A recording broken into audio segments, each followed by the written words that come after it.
ಇವತ್ತು ಸರ್ಕಾರ ನಾಮಫಲಕದಲ್ಲಿ ಕನ್ನಡ ಈ ಬಗ್ಗೆ ಮಾನ್ಯ ರಾಜ್ಯಪಾಲರಿಗೆ ಒಂದು ಸುಗ್ರೀವಾಜ್ಞೆ ಒಪ್ಪಬೇಕು ಅಂತ ಕಳಿಸಿದಾಗ ರಾಜ್ಯಪಾಲರು ಅದನ್ನು ಹಿಂದಕ್ಕೆ ಕಳಿಸಿದ್ರು. ಸುಗ್ರೀವಾಜ್ಞೆ ನೀವು ಒಪ್ಪೋದಿಲ್ಲ ಅಂತ ಕಳಿಸಿದ್ರು.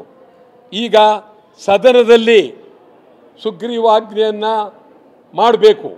28ನೇ ತಾರೀಕು ಇವರು ಕೊನೆಯ ಒಂದು ಅಂತ್ಯವಾದಂಥ ಒಂದು ತೀರ್ಮಾನ ಕೊಟ್ಟಿದ್ದಾರೆ ಸರ್ಕಾರ.